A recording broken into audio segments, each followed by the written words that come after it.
تلاوت فرما کے مرحوم حسن علی دھلا، مرحوم زبیدہ بائی دھلا، مرحوم عبدالرزاق کرمالی اور جتنے حاضرین ہیں ان کے مرحومین اور تمام مرحومین و مومنات اور شہدائے اسلام کے لیے ہدیہ کرتے ہیں۔ الفاتحہ۔ بسم اللہ الرحمن الرحیم۔ الرحمن الرحیم مالک یوم الدین ایاک نعبد و ایاک نستعین صراط الذین انعمت علیہم غیر المغضوب علیہم ولا الضالین۔ اللہ احد اللہ الصمد لم یلد ولم یکن له کفوا احد۔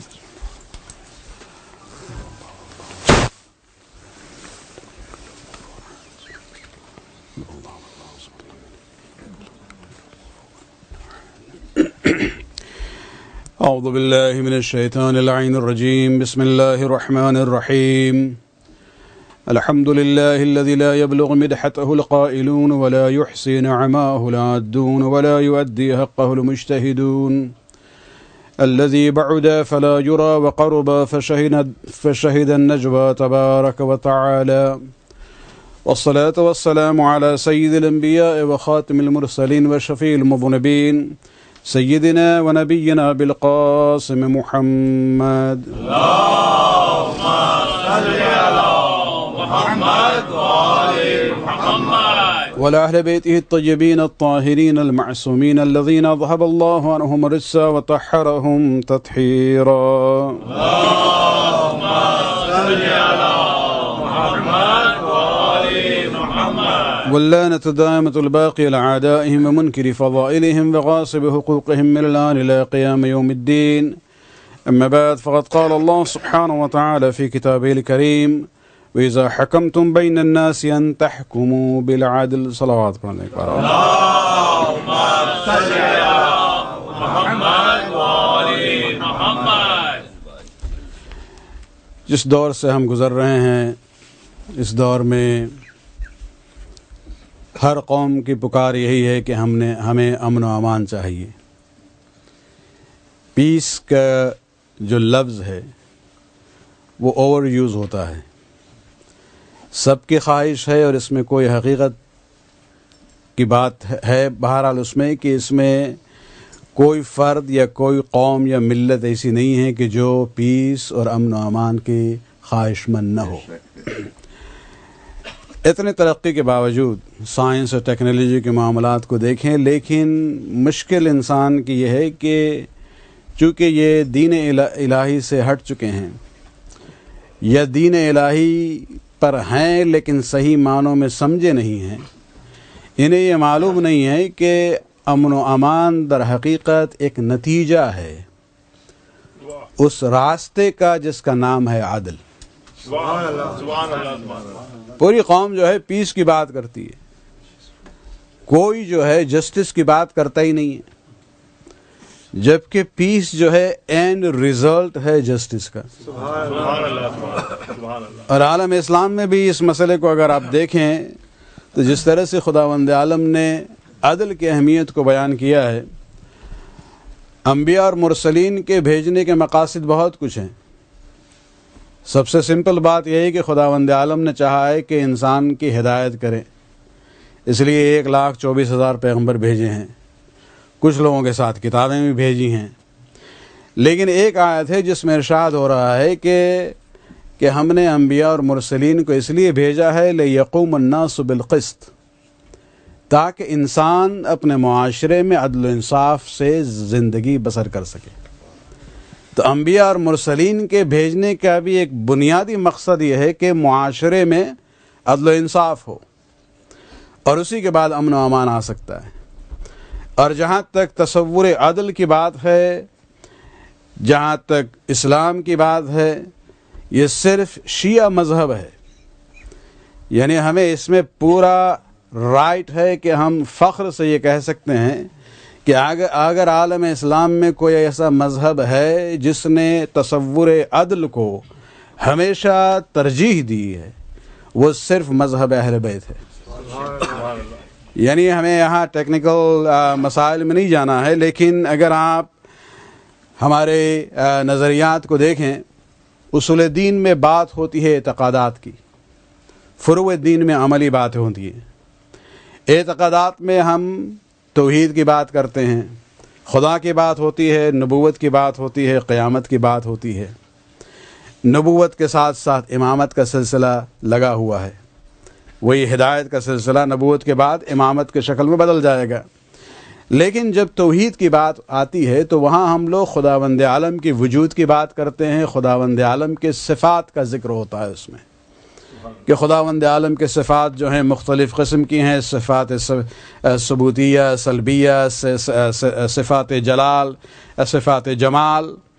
تو ان صفات میں اگر ہم چاہتے تو بڑی آسانی کے ساتھ انٹلیکچولی اس میں گنجائش پوری تھی کہ توحید کے ضمن میں ہی ہم خداوند عالم کے عدل کا بھی ذکر کرتے، جیسے خدا کی قدرت کا ذکر ہوتا ہے، خدا کے علم کا ذکر ہوتا ہے، اسی طرح سے آپ خدا کے عدل کو بھی ثابت کر سکتے تھے اسی توحید کے ضمن میں۔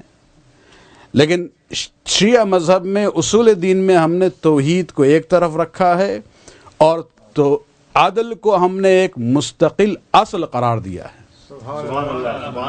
یہ کیوں کیا ہے؟ بڑی آسانی کے ساتھ اس کو ہم توحید میں لا سکتے تھے، جس طرح سے خداوند عالم کے علم کی بحث ہوتی ہے، قدرت کی بات ہوتی ہے، اس کو ہم الگ نہیں کرتے ہیں توحید سے۔ اسی طرح سے عدل الہی کو بھی ہم توحید ہی میں لا سکتے تھے، لیکن اصول دین میں ہم نے عدل کو اس لیے الگ کیا ہے کہ ہمارا پرسپیکٹیو دوسرے مسلمانوں کے نقطہ نظر سے مختلف ہے، اس کو ڈسٹنکٹیو فیچر ہے چونکہ اس میں، لہٰذا ہم نے اس کو ایک اصل اصول دین میں سے قرار دیا ہے کہ پہلے توحید ہے، پھر عدل ہے، پھر نبوت اور امامت ہے، اور اس کے بعد قیامت ہے۔ صلوات پڑھنے ایک بار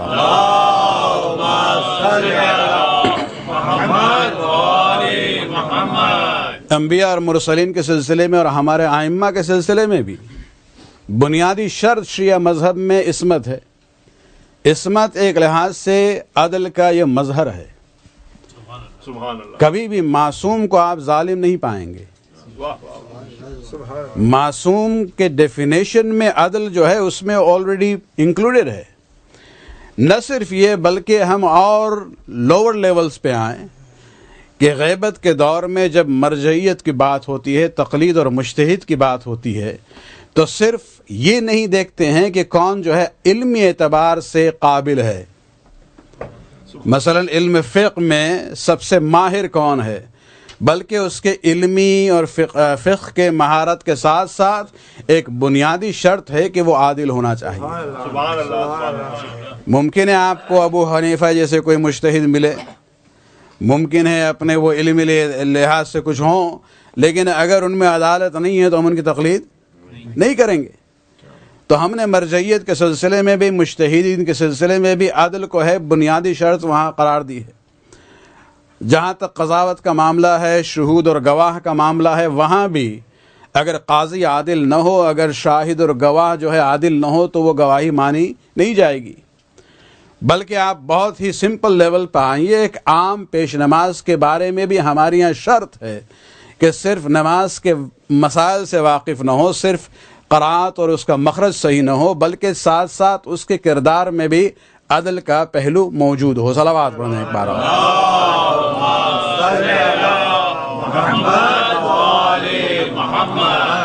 تو الوہیت کے لیول سے لے کے انسان کے لیول تک ہر مرحلے پر شیعہ مذہب میں عدل کو ایک خاص حیثیت دی گئی ہے۔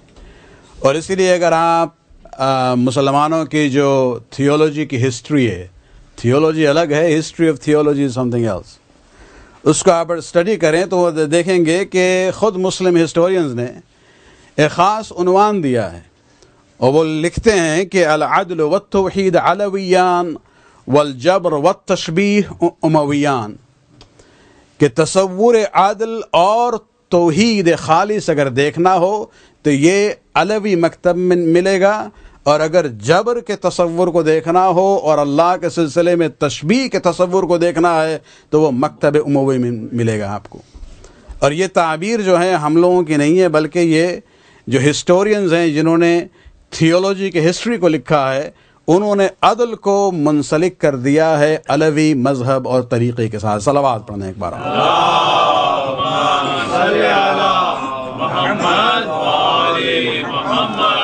خداوند عالم نے سورہ نساء میں آیت نمبر 58 میں جہاں ذکر ہوتا ہے کہ ان اللہ یأمرکم ان تؤدون الامانات الی اہلھا، کہ خدا تمہیں حکم دیتا ہے کہ جب تمہارے پاس کوئی امانت ہو تو وہ امانت آپ یقیناً صاحب حق تک پہنچائیں، اس میں خیانت کی گنجائش نہیں ہے.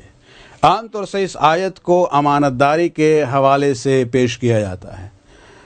ایک لیول پہ وہ تفسیر صحیح ہے، لیکن اگر آپ غور سے دیکھیں بعد والے جملے کو اس آیت کے، تو وہاں ایک خاص امانت کی بات ہو رہی ہے. ان اللہ یأمرکم ان تؤدوا الامانات الی اہلھا، خداوند عالم حکم دیتا ہے کہ تم امانات کو ان کے مالک تک پہنچاؤ، اور وہ امانت کیا ہے؟ وَإِذَا حَكَمْتُمْ بَيْنَ النَّاسِ أَن تَحْكُمُوا بِالْعَدْلِ، اور جب لوگوں میں تم قضاوت کرو یا حکومت کرو تو عدل کی بنیاد پر حکومت کرنا. یعنی جس خاص امانت کا ذکر اس آیت میں ہے وہ عدل ہے. جو افراد جو پوزیشن آف اتھارٹی اور پاور میں ہوتے ہیں، جو حاکم بنتا ہے، خداوند عالم اس کو یہ کہتا ہے کہ تم امین ہو، ہم نے ایک امانت تیرے ہاتھ میں دی ہے اور اس کا نام ہے عدل. اگر تم اس امانت کو اہل تک نہ پہنچا سکو تو تم اس کا استحقاق نہیں رکھتے ہو، اس کی اہلیت نہیں رکھتے ہو کہ تم لوگوں پر حکومت کرو. صلوات پڑھنا ایک بار.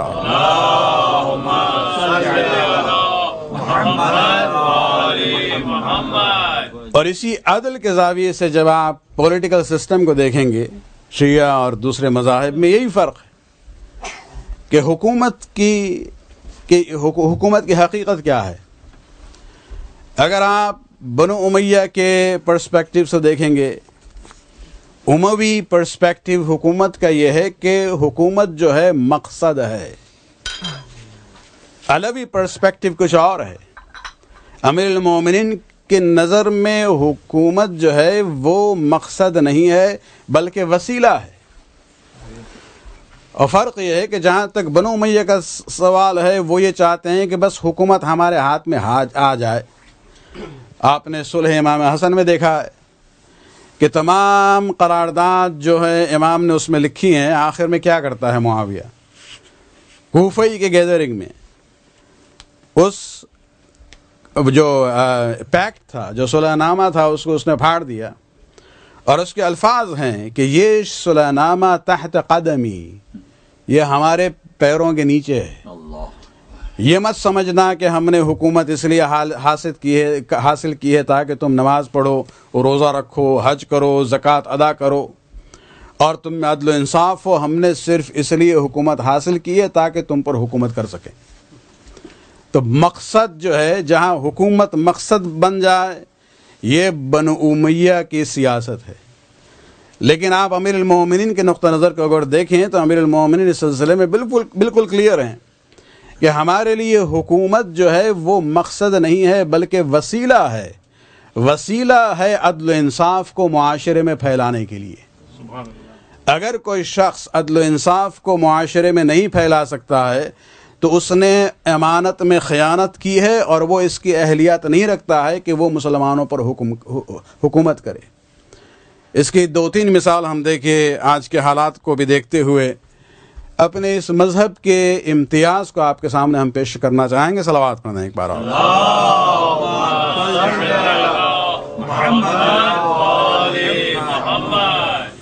نہج البلاغہ میں تو بہت سے خطبے ہیں امیر المومن کے سلسلے میں، جہاں عجیب و غریب عنوان سے امیر المومن نے اس مسئلے کو پیش کیا ہے. لیکن صرف ایک مثال کہ جب بصرہ کی طرف روانہ ہو رہے تھے امیر المومنین، راستے میں ایک جگہ امیر المومنین کے لشکر نے وہاں کیمپ کیا، اور اس جگہ کا نام تھا ربضہ. اتفاق سے حاجیوں کے قافلہ گزر رہا تھا قریب سے. انہیں جب خبر ملی کہ یہ کیمپ جو ہے یہ امیر المومنین کا لشکر ہے اور علی وہاں موجود ہیں، تو انہوں نے اپنے راستے کو ڈائیورٹ کیا. سب کی خواہش تھی کہ امیر المومنین کو دیکھیں، ان کی زیارت کریں. یہ لوگ آئے اس خیمے کے باہر، جتنے حجاج تھے بیٹھ گئے انتظار میں. عبداللہ ابن عباس جو علی کے چچا زاد بھائی بھی ہیں اور بہت ہی قریبی اور وفادار صحابی تھے، اتنے قریب تھے کہ یہ علی سے کچھ اس قسم کی بات کر سکتے تھے جو ایک عام آدمی نہیں کر سکتا تھا، یعنی بے تکلفی کا تقریباً رابطہ تھا دونوں میں. عبداللہ ابن عباس جب جاتے ہیں خیمے میں، دیکھتے ہیں کہ امیر المؤمنین، خلیفۃ المسلمین، مسلم امپائر کا ایمپرر اس زمانے کا، زمین پر بیٹھا ہوا ہے اور اپنی جوتی کے ایک سٹریپ پٹا جو ہے پھٹا ہوا تھا اس کو اپنے ہاتھ سے سی رہا ہے. امیر المومنین کے لیے کوئی بڑی بات نہیں تھی کسی کو بھی بلاتے کہتے بھائی اس کی مرمت کر دو. خود ہی بیٹھے ہیں، گھر والے بھی تھے، افراد بھی دوست صحابی بھی تھے، پورا لشکر ساتھ تھا، لیکن یہ امیر المومنین کے زندگی کا یہ ایک رخ ہے جو آپ دیکھتے ہیں، بہت ہی سادہ. تو تھوڑی دیر عبداللہ ابن عباس انتظار میں رہے، پھر انہوں نے کہا کہ اے علی، اس کام سے بہتر یہ ہے کہ جو حضرات آپ کے انتظار میں بیٹھے ان سے جا کے ملیں آپ. یعنی پولیٹیکلی بھی آپ کے لیے ان سے ملنا جو ہے ابن عباس کی نظر میں زیادہ بہتر تھا بنسبت بیٹھ کے اپنے اس سینڈل یا شوز کی مرمت کریں. اب المومن خاموش رہے، جواب نہیں دیا انہوں نے کچھ. جب اپنا کام کر چکے اور اس سینڈل کو اس کے پیر کے پاس رکھا، پھر ابن عباس سے کہتے ہیں کہ ابن عباس قیمھا، اس کی ذرا قیمت لگاؤ. یہ جو جوتیاں جو بہت ہی بوسیدہ ہو چکی ہیں آلریڈی، اس کی قیمت کیا ہوگی؟ تو عبداللہ ابن عباس دیکھنے کے بعد کہتے ہیں لیس لہما قیمہ، اس کی کوئی قیمت نہیں ہے، کوئی کچھ نہیں دے گا اس کے لیے. تو امیر المومنین کہتے ہیں الا ذالک، پھر بھی ذرا قیمت تو لگاؤ اس پہ. اس وقت عبداللہ ابن عباس نے کہا کہ کسر درہم، ایک درہم سے بھی کم، ایک درہم بھی کوئی نہیں دے گا. اس وقت کا یہ جملہ سنیں آپ. امیر المومنین فرماتے ہیں عبداللہ ابن عباس سے واللہ لہما حب الی من امرکم ھذا الا ان اقوم حقا او ادفع باطلا. خدا کی قسم، میرے لیے یہ جوتیاں جس کو تم اتنا وورن آؤٹ اور بوسیدہ سمجھتے ہو کہ اس کی کوئی قیمت ہی نہیں ہے، یہ ہمارے لیے زیادہ پسندیدہ ہیں بنسبت تمہاری حکومت کے، مگر یہ کہ ہم اس حکومت کے ذریعے حق کو برقرار کریں اور باطل کو ختم کریں. صلوات پڑھیں ایک بار.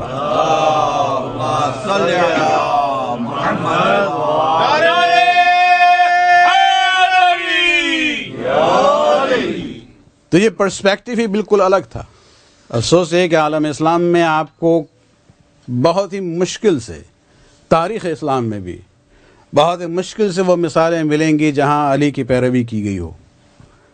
اس لیے کہ جو بھی آتا ہے پاور میں وہ اپنے مقصد کے لیے آتا ہے، اس کے لیے حکومت ہی ایک مقصد بن جاتا ہے. لیکن علی کے لیے حکومت جو ہے مقصد نہیں ہے بلکہ وسیلہ ہے، ایک ذریعہ ہے عدل و انصاف کو معاشرے میں پھیلانے کے لیے. اور یہ در حقیقت یہ عکس ہے اس سیرت کا جو رسول اللہ کی سیرت تھی. رسول اسلام نے جہاں تک عدل و انصاف کی بات کی ہے، اس کی بہترین مثالیں جو ہمیں ملتی ہیں وہ جنگ کے حوالے سے ہیں کہ جنگ میں آپ کس طرح سے دشمن کے ساتھ برتاؤ کریں گے. ہمارے یہاں شیعہ سنی مکاتب میں دونوں جگہ رسول اسلام کے کچھ کمانڈز ملیں گے، کچھ فرامین ملیں گے جسے آپ سمجھیں یہ اسٹینڈنگ آرڈرز تھے تمام لشکر کے لیے جب بھی وہ بھیجے جاتے تھے. یعنی اسے باقاعدہ پبلکلی پڑھا جاتا تھا سب کے لیے کہ یہ فرمان ہے رسول اسلام کا کہ جب تم جاتے ہو دشمن سے مقابلے کے لیے ان باتوں کا خیال رکھنا. نمبر 1 ولا تغلوا ولا تمثلوا ولا تغدروا، کہ اگر تم نے کوئی پیکٹ کیا ہے دشمن کے ساتھ تو اس میں نقض عہد مت کرنا، یعنی غداری سے کام مت لینا. تمہارے جو کمٹمنٹس ہیں اس پر تم قائم رہنا. نمبر 2 ولا تمثلوا، اگر تم نے اپنے دشمن کو شکست دے دی، قتل کر دیا ہے تو اس کے جسم کو مسلح مت کرنا، یعنی اس کے جسم کو میوٹیلیٹ مت کرنا. اس کے بعد فرماتے ہیں ولا تقتلوا شيخا فانيا ولا صبيا ولا امرأة، اور اگر تم دشمن کی ٹیریٹری میں پہنچ جاؤ تو وہاں اگر تمہیں کوئی ضعیف انسان ملے تو اسے قتل مت کرنا، کسی بچے یا بچی کو قتل مت کرنا، کسی خاتون کو قتل مت کرنا۔ وَلَا تَقْطَعُوا شَجَرَةً مُثْمِرَةً وَلَا تُحْرِقُوا زَرْعًا، کسی بھی درخت کو جو ہے تم کاٹنا مت، خصوصاً وہ درخت جس میں فروٹس ہوتے ہیں، اور کسی فصل کو بھی تم برباد مت کرنا۔ یعنی صرف انسانی جان کی بات نہیں ہے، مردے کے احترام کی بات نہیں ہے، بلکہ جو نباتات ہیں، پلانٹس اور ٹریز کی بھی بات ہو رہی ہے۔ رسول اسلام کہہ رہے ہیں کہ اسے ڈسٹروئی مت کرو۔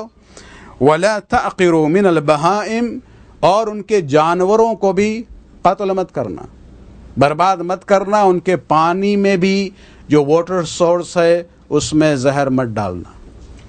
تو یہ وہ احکام ہے جو رسول اسلام اکثر لشکروں کے لیے بھیجتے تھے کہ ان کے سامنے پڑھے جائیں، تاکہ یہ جائیں جنگ میں تو ان کا برتاؤ ایک اسلامی اور انسانی برتاؤ ہونا چاہیے۔ صلوات پڑھنا ایک بار۔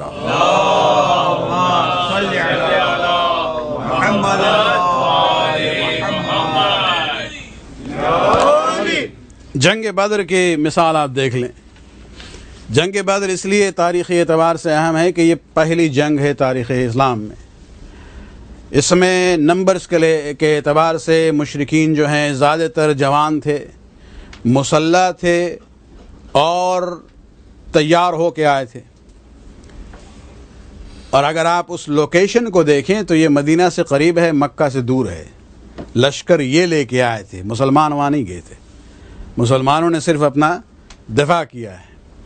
اور وہ تقریباً 900 کے قریب تھے، اور یہاں صرف 313 افراد تھے، سواری صرف 2 تھی، زیادہ تر پیادہ تھے یہ لوگ، اور زیادہ لوگوں کے پاس اسلحے بھی نہیں تھے، اور اکثریت ان کی تھی جن کے بال جو ہیں سفید ہو رہے تھے۔ اس وقت کا یہ حکم ہے، رسول اسلام نے کہا تھا کہ بھئی اپنے بال میں خضاب لگاؤ، اس لیے کہ سامنے والے زیادہ تر جوان ہوں گے۔ یہ نہ ہو کہ وہ جب آپ کی طرف دیکھیں گے سب یہاں ضعیف العمر ہیں، سائیکولوجیکلی ایڈوانٹیج ملے گا انہیں، یعنی ان کا مورال جو ہے وہ بوسٹ ہو جائے گا کہ بھئی یہ تو ضعیف ہیں، ان لوگوں کو بڑے آسانی سے ہم ختم کر دیں گے۔ تب یہ حکم آیا تھا، اور یہ جو پورا رواج ہے سنت نبوی کا خضاب لگانے کا، یہ اس سلسلے میں ہے۔ البتہ اس کا مطلب یہ نہیں ہے کہ ابھی نہ لگائیں، اگر آپ لگاتے ہیں اس نیت سے تو بہرحال اس میں ثواب ہوگا، لیکن اصل جو یہ سنت نبوی کا آغاز ہوا ہے وہ جنگ بدر کی بات تھی، تاکہ دشمن سے سائیکولوجیکل ایڈوانٹیج جو تھا اس کو لے لیا جائے۔ اور اس جنگ میں جو کامیابی ہوئی ہے وہ ایک لحاظ سے تاریخی اعتبار سے بہت اہم موڑ تھا تاریخ اسلام کا، کہ یہاں تقریباً 300 لوگ ہیں، وہاں 900 لوگ ہیں، اور وہاں مشرکین کو شکست ہوئی ہے۔ ان کے 70 افراد مارے گئے اور 70 افراد قیدی بنائے گئے۔ اور یہ شیعہ تاریخ کے لحاظ سے بھی بہت ہی اہم واقعہ ہے، اس لیے کہ یہ جو 70 افراد مارے گئے تھے اس میں آدھے وہ تھے جو امیر المومنین کے ہاتھ مارے گئے تھے، بقیہ آدھے جو ہیں دوسرے مسلمانوں کے حساب میں آئیں گے۔ یہ پہلی بار مظاہرہ ہوا ہے امیر المومنین کے شجاعت کا، اور جن کو قتل کیا ہے ان میں بہت سے بڑے تھے مشرکین کے، قریش کے سردار تھے۔ یہ جو آپ سنتے ہیں اکثر کہ ہم انتقام لینا چاہتے ہیں اپنے بزرگوں کا، یہ اصل میں اشارہ بدر کی طرف ہے، اس لیے کہ جو لوگ مارے گئے تھے اس میں ہند، معاویہ کی جو مدر تھی، ابو سفیان کی زوجہ، ہند کے باپ بھی مارے گئے تھے علی کے ہاتھ، اور چچا بھی اور بھائی بھی۔ بلکہ اس نے اپنے جو سینٹیمنٹس بیان کیے ہیں ہند نے، اس میں یہی ہے، ابی و عمی و شقل بکری اخی الذی کان کضوع البدر، کہ میرے بابا، میرے چچا، میرے بھائی جو ہم نوا تھے میرے، یہ وہ لوگ تھے جو چاند کی روشنی کی طرح تھے ہمارے لیے۔ بہم کسرت یا علی زہری، ان کو مار کے علی تم نے ہمارے کمر کو توڑ دیا ہے۔ تو وہ بغاوت و بغض جو ہے علی کے خلاف اور علی کے خلاف وہ وہیں سے شروع ہو رہی ہے۔ اور اس میں جو 70 قیدی مسلمانوں کے ہاتھ آئے ہیں، یہ پہلی بار ہوا تھا، پہلی جنگ تھی مسلمانوں کی۔ مسلمانوں کو سمجھ میں نہیں آیا کہ ان کے ساتھ کیا کریں۔ اس زمانے میں جینیون کنونشن تو نہیں تھا کہ بھائی POWs کے ساتھ کیا برتاؤ کرنا ہے. عام رواج یہ تھا کہ قیدی اسیر کو، جو جنگی اسیر جو ہوتے ہیں، انہیں یا قتل کر دیا جائے یا انہیں اپنا غلام بنائیں گے. اسلام نے قتل کو منع کیا، lesser of the two evils کو پریفر کیا. اس زمانے میں جو دو چوائسز عام تھے اس میں سے لیسر کو اپنایا اور جو ورس تھا اس کو منع کر دیا. لیکن اس میں بھی رسول السلام نے تاکید کی ہے کہ تمہارے جو اسیر اور قیدی ہیں ان کے ساتھ نیک سلوک کرنا، ان کے کھانے پینے کا خیال رکھنا. بلکہ ہسٹورینز لکھتے ہیں کہ بدر سے مدینہ تک ان کو جب لایا گیا اور مال غنیمت میں جو بھی سواریاں بھی آئی تھی تو یہ اپنے مسلم مجاہدین جو ہے خود پیادہ چل رہے تھے، اپنے اسیروں کو اپنے جو مال غنیمت کے اونٹ وغیرہ ملے ہیں اس پر بیٹھایا ہوا تھا.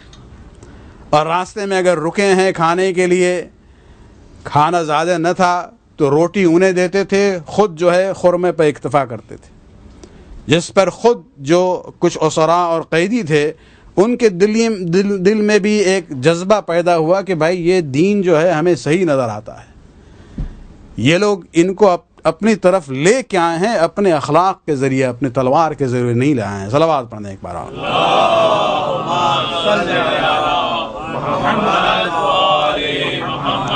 بلکہ سورہ محمد میں جو آیت آئی ہے وہ اسی واقعے کے سلسلے میں ہے کہ جہاں پھر یہ مسئلہ ہوا کہ ان 70 قیدیوں کے ساتھ کیا کیا جائے. حکم نازل ہوا کہ اے رسول اگر آپ چاہیں فَإِمَّا مَنًّا وَإِمَّا فِدَاءً، اگر آپ چاہیں تو ان پر احسان و منت رکھ کے انہیں آزاد کر سکتے ہیں، اور اگر آپ چاہیں تو ان میں سے وہ جو ایفلوئنٹ فیملیز کے افراد ہیں، صاحب دولت و ثروت ہیں، ان کے فیملی والوں سے کہیے کہ وہ آئیں اور وہ ان کی آزادی کو خریدیں، یعنی رینسم پے کریں اور لے جائیں. دونوں آپشن رسول کو دیے گئے تھے، اور رسول نے ہر قیدی کے فیملی بیک گراؤنڈ اور سٹیٹس کو دیکھتے ہوئے وہی فیصلہ کیا تھا. کچھ لوگوں کو چھوڑ دیا تھا اور کچھ لوگوں کو یہ پیغام دیا گیا کہ ان کے گھر والے آئیں اور ایک ہرجانہ سمجھیے یا کمپنسیشن سمجھیے وہ ادا کریں اور اپنے اسیر کو لے کے جائیں. لیکن اس میں ایک شرط لگائی تھی رسول نے، اور یہ بہت ہی انٹرسٹنگ بات ہے. خصوصاً یہ بات پہلے بھی ہمیں بھی کہہ چکے ہیں کہ اس زمانے میں جنیوا کنونشن نہیں تھا کہ پرزنرز آف وار کے ساتھ کیا کرنا ہے. اتنی ترقی کے باوجود اوباما نے الیکشن میں کہا تھا کہ ہم اپنے الیکشن کے فوراً بعد، مہینوں کی بات نہیں ہے بلکہ کچھ دنوں کی بات کی تھی اس میں جو ہے ہم اس پریزن جو ہے گوانتانامو بے اس کو ہم ختم کر دیں گے. یہ سیکنڈ ٹرم ہے اور ابھی بھی سلسلہ چل رہا ہے. یعنی پبلکلی اعلان کرنے کے بعد تو آپ دیکھ لیں کہ کتنا فرق ہے اس مثال میں جو رسول اسلام نے 1400 سال پہلے پیش کیا تھا اور وہ معاشرہ جو اپنے کو موسٹ سویلائزڈ اور موسٹ ڈیموکریٹک معاشرہ سمجھتا ہے. صلوات پڑھنا ایک بار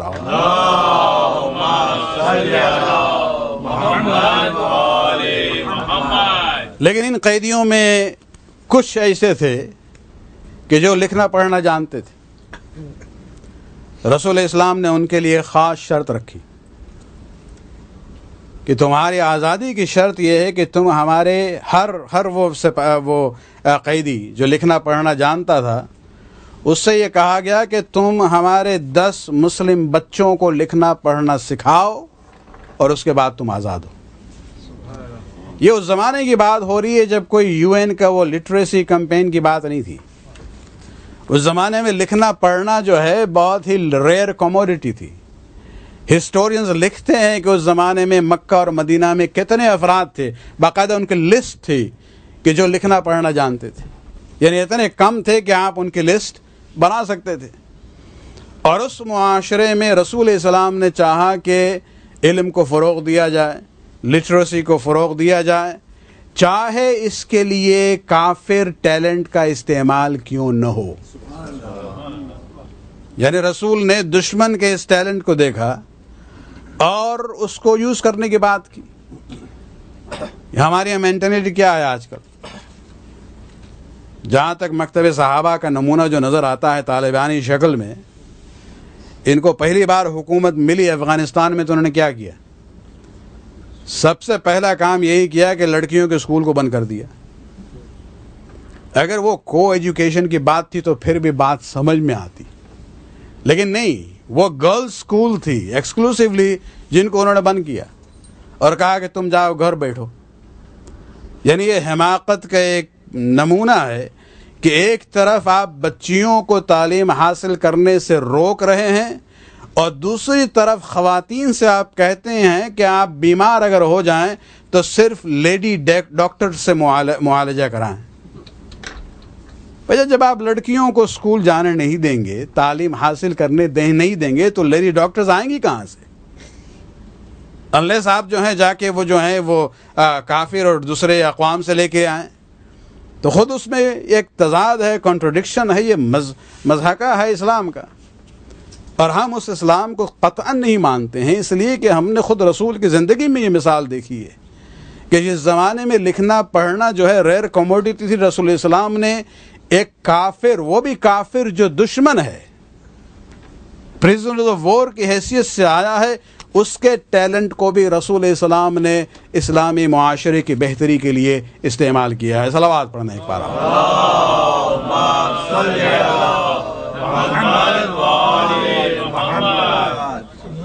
اور یہ سلسلہ جہاں تک علم کے فروغ کی بات ہے، یہ در حقیقت یہ سلسلہ رسول کے بعد مکتب اہل بیت میں ہی چلا ہے۔ اب افغانستان کے اس مثال کو دیکھتے ہیں، اکثر ہمارے یہاں یہ جو سینٹر پہ یہ نان مسلم سکولز، ہائی اسکول 11 گریڈ 11 12 والے اکثر آتے ہیں، تقریباً 150 سے 200 وزٹس پر ایکیڈمک ایئر ہوتی ہے۔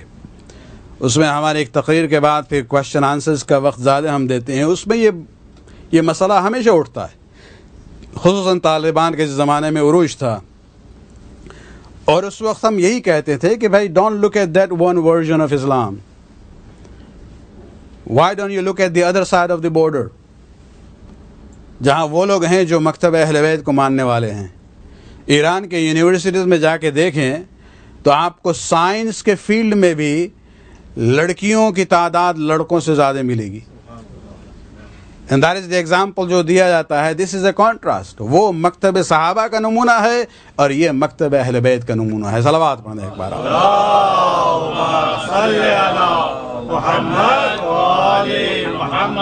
یہ صرف اس دور کی بات نہیں ہے۔ جناب سیدہ کے گھر میں فضہ کس مقصد کے لیے گئی تھی؟ پڑھنے پڑھانے کے مقصد سے نہیں گئی تھی، کنیزی کی حیثیت سے گئی تھی، گھر کی خدمت کے لیے گئی تھی، نوکری کے لیے گئی تھی، لیکن سیدہ سے قربت کی برکت کیا ہے کہ زندگی کے آخری 20 سال جناب فضہ نے اس طرح سے گزارا ہے کہ نہ صرف وہ حافظ قرآن ہیں بلکہ عالم قرآن ہیں۔ جو بھی انسان جو بھی پوچھتا تھا ان سے، کوئی عام سوال بھی کرتا تھا تو اس کا جواب وہ آیت قرآن سے دیتی تھی۔ یہ نتیجہ ہے اس صحبت کا اور اس قربت کا جو جناب فضہ کو حاصل تھی جناب فاطمہ الزہرا صلوات اللہ علیہا کے ساتھ۔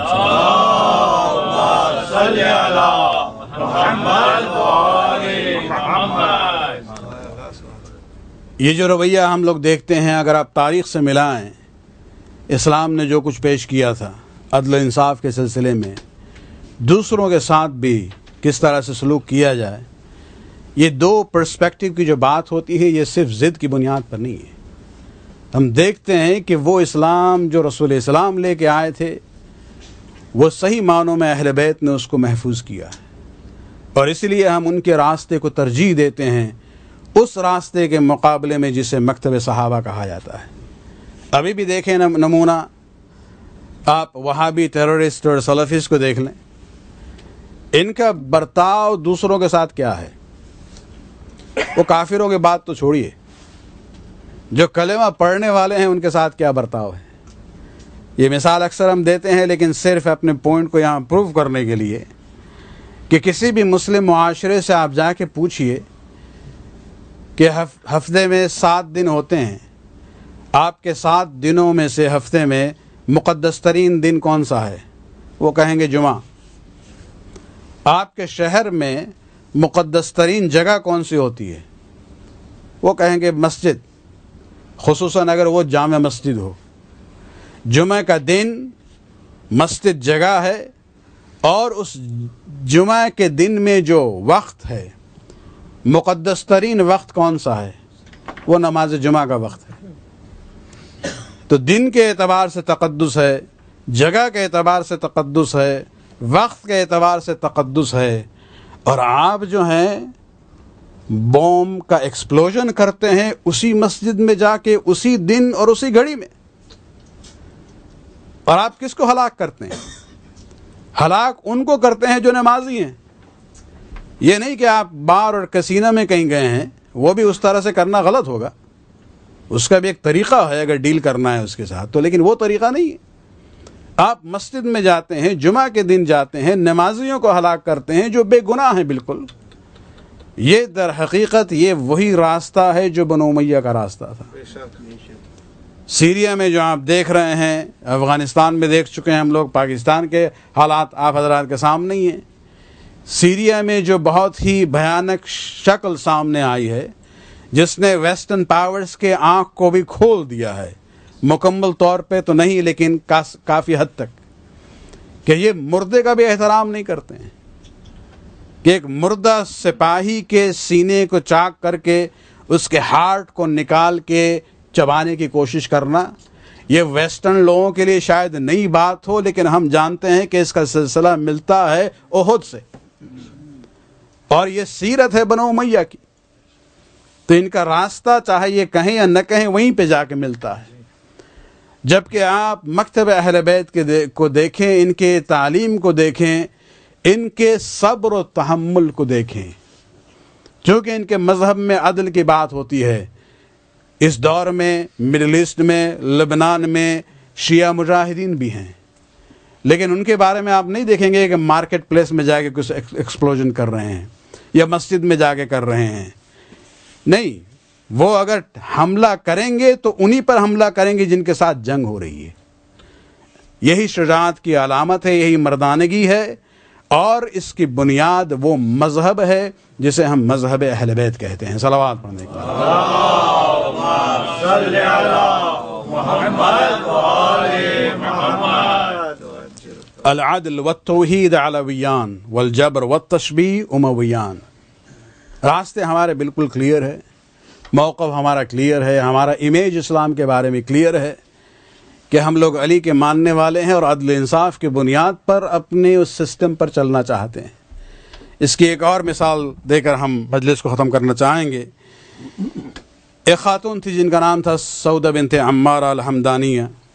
حمدانیہ یہ یمن کا ایک قبیلہ ہے، اور ان کی وفاداری امیر المومنین کے ساتھ بہت مشہور تھی اس زمانے میں۔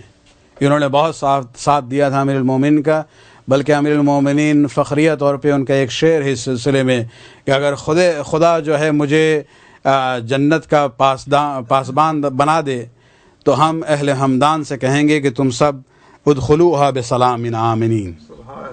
یعنی یہ اس قبیلے سے یعنی خاص قربت تھی امیر المومنین کے ساتھ۔ ان کی ایک فرد ہیں سودہ بنت عمارہ، یہ بہت ہی بہادر خاتون بھی تھیں اور خود شاعرہ تھیں اپنے ان ہر اون رائٹ۔ اور صفین میں ایک لشکر اسی قبیلے کا تھا جو امیر المومنین کے ساتھ تھا، اور ان لوگوں کے ساتھ یہ بھی آئی ہوئی تھیں، اور جنگ کے دوران میں یہ اپنے اشعار کے ذریعے اپنے قبیلے والوں کو انکریج کرتی تھی کہ وہ معاویہ اور معاویہ کے لشکر پر حملہ کریں۔ حالات بدلے، معاویہ کی حکومت کا زمانہ آیا، اور اس کے علاقے میں جس گورنر کو بھیجا گیا تھا وہ بہت ہی ملعون گورنر تھا، بہت ہی ظالم تھا، خصوصاً ریونیو کے کلیکشن میں بہت ظلم کرتا تھا۔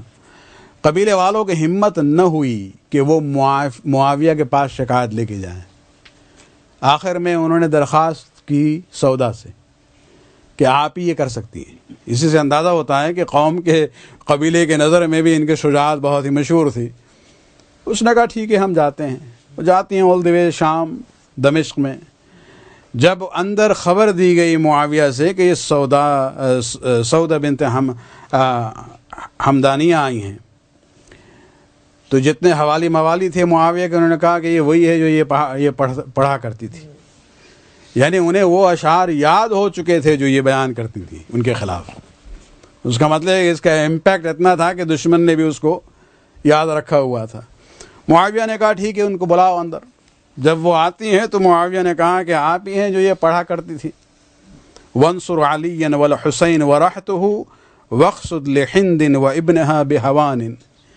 یہ صرف ایک لائن ہے اشعار کی کہ جہاں معاویہ نے پڑھا کہ تم ہی تھی جو صفین میں یہ کہا کرتی تھی اپنے قبیلے والوں سے کہ علی اور حسین اور ان کے خاندان کی نصرت کرو اور ہند کی اولاد پر توہین کی بارش کرو. تو انہوں نے کہا بہرحال ایک زمانہ تھا، ایک واقعہ تھا، ایک سچویشن تھی، بات ہوئی اور ختم ہو گئی. بہرحال اس کے علاوہ اور کیا کہہ سکتی تھی. انہوں نے انکار نہیں کیا کہ ہاں یہ ہمارا کلام نہیں ہے، لیکن وہ کچھ اور زمانہ تھا، کچھ اور سچویشن تھی. اب ہم ایک شکایت لے کے آئے ہیں کہ آپ کے جو حاکم وہاں ہیں ہمارے علاقے میں وہ بہت ظلم کرتا ہے، تو اگر آپ اسے معزول کر دیں تو ہم شکریہ ادا کریں گے، اور اگر آپ نے اس معاملے کو حل نہیں کیا اور معزول نہ کیا تو پھر ہم دیکھیں گے. وہ دیکھیں گے والا جملہ جو ہے وہ معاویہ سے برداشت نہیں ہوا. اور بہرحال یہ شجاع خاتون تھی، یہی کہہ سکتی تھی وہاں کہ اگر آپ نے اسے معزول نہ کیا تو پھر ہم دیکھ لیں گے. جس پر معاویہ جو ہے بڑے غصے میں آیا. اس نے کہا کہ اگر ہم چاہیں تو ابھی تجھے قتل کر دیں. جس پر سودا بنت عمار الحمدانیہ نے تھوڑی دیر کے لیے تو خاموش رہی.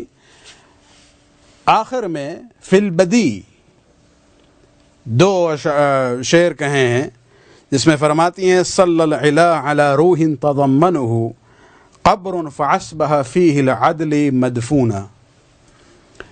خدا صلوات نازل کرے اس روح پر کہ جب وہ دفن ہو گئی قبر میں تو عدل بھی اس کے ساتھ دفن ہو گیا. قد حالف الحق لا ينبغي به ثمنا فصار بالحق والایمان مقرونا. اس صاحب روح نے قسم کھائی تھی اللہ کے ساتھ کہ کسی بھی قیمت پہ حق کو وہ بیچنے والا نہیں ہے، لہذا حق اور ایمان اس کی شخصیت کے ساتھ مل گیا. معاویہ نے کہا کہ یہ کس کی بات کر رہی ہو؟ تو سودا نے کہا کہ اس موقع پہ مجھے علی یاد آ رہے ہیں. یہ اشارہ علی کی طرف تھا کہ علی کے دفن کے ساتھ ساتھ عدل بھی دفن ہو چکا ہے اسی قبر میں. اس لیے کہ ایک موقع تھا کہ خود ہم اسی ٹائپ کی سچویشن تھی جہاں ریونیو کے حوالے سے ہمارے قبیلے والوں کو شکایت تھی اور انہوں نے ہمیں امیر المومنین علی کے پاس بھیجا. اور جب ہم پہنچے تو علی جو ہے نافلہ نماز پڑھ رہے تھے. انہیں احساس ہوا کہ کوئی آیا ہے، اپنی نماز جلدی ختم کرتے ہیں اور پلٹ کے جب مڑے اور دیکھا کہ ہم ہیں، پوچھا کس لیے آئے ہو. جب ہم نے اپنی شکایت سنائی تب علی نے اپنے ہاتھوں کو بلند کیا اور کہا خداوندہ تو گواہ رہنا کہ ہم نے اپنے آفیسرز کو یہ حکم نہیں دیا ہے کہ تمہارے بندوں پر وہ ظلم کریں. یہ اگر کر رہے ہیں تو ہماری مرضی کے خلاف ہے. اور فوراً ایک خط لکھا، اس آفیسر کو ریکال کیا تاکہ انویسٹیگیشن کر سکیں. تو اس وقت سودا کہتی ہیں کہ تمہارے رویے کو دیکھ کے ہمیں علی کا رویہ یاد آیا کہ کتنا فرق ہے تجھ میں اور ان میں. اور اسی پر وہ انہوں نے پڑھا ہے کہ جب علی دفن ہوئے تو علی کے ساتھ ساتھ عدل بھی دفن ہو گیا. اور یہ حقیقت ہے کہ ہمارے دین کی بنیاد اسی پر ہے کہ دشمنوں کے ساتھ بھی ہم عدل و انصاف سے کام لیں. امیر المومنین کی مثال میں زندگی میں یہ جملہ تو خیر ہم نے آپ کے سامنے ابھی پیش کیا ہے کہ رسول اسلام کے اسٹینڈنگ آرڈرز تھے مسلم افواج کے سلسلے میں کہ دشمن سے اگر مقابلہ ہو، اگر تم شکست دے دو اور قتل کر دو، لا تمثلو، ان کے جسم کو مسلح مت کرو. خصوصاً یہ اس واقعے کے بعد ہے جب جنگ احد میں جناب حمزہ کے سینے کو ہند نے چاک کروایا اپنے غلام کے ذریعے، اور جس کی بنیاد پر اسے جگر خوار کہا جاتا ہے. اس منظر کو دیکھنے کے بعد رسول اسلام نے یہ حکم نافذ کیا تھا کہ اسلام میں کسی بھی انسان کی بات نہیں ہے، بلکہ جانور کے بھی باڈی کو میوٹیلیٹ کرنا، مسلح کرنا جو ہے وہ حرام ہے۔ اور اس سیرت کو اگر دیکھنا ہو، اس کو اہل بیت نے محفوظ کیا ہے۔ امیر المومنین کے حالات میں اگر آپ دیکھیں، ضربت کے بعد، شہادت سے پہلے جو وصیت امیر المومنین نے کی ہے، اس میں ایک وصیت ہے جو تمام شیعوں کے لیے ہے، لیکن اس وصیت کے اینڈ میں امیر المومنین امام حسن اور امام حسین اور گھر کے افراد سے مخاطب ہوتے ہیں کہ دیکھو، ابن ملجم جو ہے ہمارا اسیر ہے، ہماری ذمہ داری ہے کہ اس کے کھانے پینے کا انتظام کریں۔ اور آپ نے دیکھا ہے کہ دودھ کا پیالہ ملتا تھا، آدھا اسے پینے کے بعد بھیج دیتے تھے کہ ابن ملجم کو دے دو، یہ نہ ہو کہ ہماری تیمارداری میں اس کا خیال تم کرنا بھول جاؤ۔ اور اس وقت پھر وصیت کرتے ہیں کہ دیکھو، اس نے ہم پر حملہ کیا ہے، اگر ہم بچ جاتے ہیں تو پھر معاملہ میرے اور اس کے درمیان ہے، کسی کو یہاں حق بیچ میں نہیں ہے، لیکن اگر اس کے ضربت کی وجہ سے ہم ختم ہو جاتے ہیں تو یاد رکھو، قصاص کا قانون ہے اسلام کا، ضربۃ بضربۃ، اس نے ایک ضربت لگائی تھی، تمہیں صرف حق ہے کہ اس کے مقابلے میں صرف ایک ضربت لگاؤ، ولا تمثل بالرجل، اور اس کے جسم کو مسلح مت کرنا۔ ہم جب اس جملے کو پڑھتے ہیں اور بعد کے حالات کو جب دیکھتے ہیں تو امیر المومنین نے یہی فرمایا تھا کہ دیکھو، تمہارے نانا نے یہ کہا تھا، اور پھر اسی حکم کو بیان کرتے ہیں جو رسول اسلام نے احد کے سلسلے میں دیا تھا۔ لگتا یہ ہے کہ امیر المومنین چاہ رہے تھے کہ یہ کوفہ کا ماحول ہے، کوفے والوں کو بھی یہاں یاد دہانی کرا دی جائے کہ رسول اسلام نے کیا حکم دیا تھا کہ اپنے قاتل کے جسم کو بھی مسلح کرنا حرام اور منع ہے۔ لیکن آپ دیکھیں، اس کے کچھ عرصے کے بعد ہی کربلا میں جو حالات ہوئے ہیں، وہاں کون لوگ تھے؟ یہ کچھ ترک یا روم یا ہند سے لوگ نہیں آئے تھے، یہ 25 یا 30 ہزار کا مجمع، یہ سب کلمہ پڑھنے والا تھا، سب اپنی زبان پر اشہد ان لا الہ الا اللہ و اشہد ان محمد رسول اللہ کہنے والے تھے۔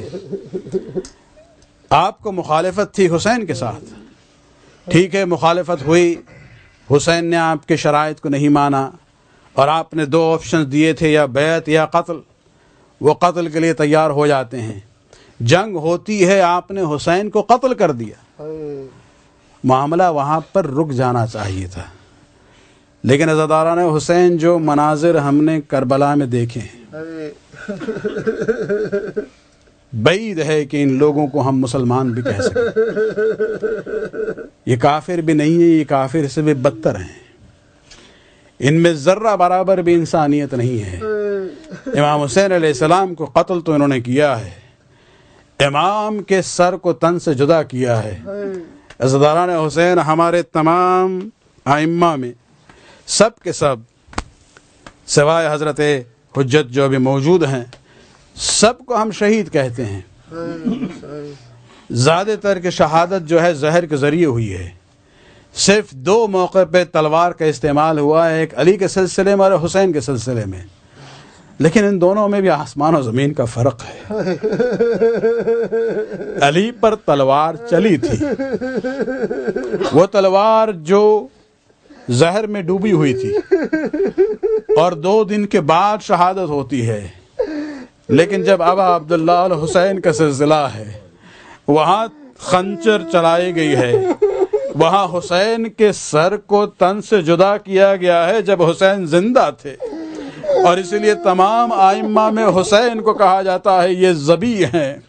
امام رضا علیہ السلام اس واقعے کو بیان کرتے ہوئے کہتے ہیں کہ اگر تمہیں کسی بات پر رونا ہے تو حسین پر رو، لِأَنَّهُ ذُبِحَ كَمَا يُذْبَحُ الْكَبْشُ، اس لیے کہ میرے جد کو اس طرح سے ذبح کیا گیا ہے جس طرح سے ایک دمبے کو ذبح کیا جاتا ہے۔ عزاداران حسین، ذبح کا عنوان صرف حسین کے لیے تھا، اس لیے یہ تمام ائمہ میں سب سے زیادہ مظلوم مانے جاتے ہیں۔ عزاداران حسین، یہ صرف شہادت کی بات نہ تھی، اس کے بعد وہ منظر زینب ام کلثوم نے اپنے نظروں سے دیکھا ہے کہ عمر سعد نے اعلان کیا کہ ہمیں 10 والنٹیئر گھوڑے سوار چاہیے، اس لیے کہ ابن زیاد نے حکم دیا ہے کہ حسین کی شہادت اور قتل کے بعد ان کے جسم کو پامال کیا جائے۔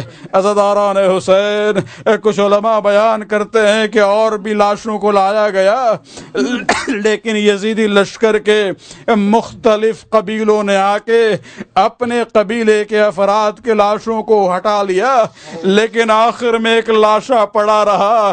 کوئی وہاں کلمہ پڑھنے والوں میں یہ نہیں تھا جو یہ کہتا کہ ہمارے رسول کے نواسے کا لاشا ہے، اس پر گھوڑے نہیں دوڑائے جائیں گے۔ عزاداران حسین، جب حکم ہوا اور گھوڑے جب دوڑائے گئے، اس طرح سے حسین کا لاشا پامال ہوا کہ چھٹے امام کی روایت ہے کہ میرے جد کے سینے کی ہڈیاں پشت کے ہڈیوں سے جا کے مل جاتی ہیں۔ زینب نے جب اس منظر کو دیکھا ہے، ہاتھوں کو اٹھانے کے بعد آسمان کی طرف رخ کرتی ہے، کہتی ہے نانا، آسمان کے ملائکہ پر صلوات پڑھتے ہیں، زمین کربلا پہ آ دیکھے نواسے کے لاش کو کس طرح سے پامال کیا گیا۔ الا لعنۃ اللہ علی القوم الظالمین، سیعلم الذین ظلموا ای منقلب ینقلبون۔ خداوند اس کے بار قبول فرما، ہمارے گناہوں کو بخش دے، ہمارے توفیقات میں اضافہ فرما۔ خداوند ہمیں ہمت توفیق دے کہ ہمیشہ ہم محمد آل محمد کے اس راستے پر قائم اور دائم رہیں، آخر عمر تک اسی پر رہیں، عاقبت بخیر ہو اسی راستے پر۔ خداوندہ جہاں جہاں مسلمان ہیں ان کو اپنے حفظ و امان میں رکھ، خصوصاً جو شیعیان علی ہیں خداوندہ، خصوصاً پاکستان، افغانستان، بحرین اور عراق اور سیریا کے حوالے سے ان کو اپنے حفظ امان میں رکھ، اور جو تکفیری اور دشمن اہل بیت ہیں خداوندہ، اگر وہ قابل ہدایت ہیں تو ان کی ہدایت فرما، اور اگر قابل ہدایت نہیں ہیں تو ان کے شر سے مومنین کو جہاں جہاں ہیں اپنے حفظ و امان میں رکھ۔ ربنا آتنا فی الدنیا حسنۃ وفی الآخرۃ حسنہ وقنا عذاب النار۔ یا حسین، یا حسین، یا حسین۔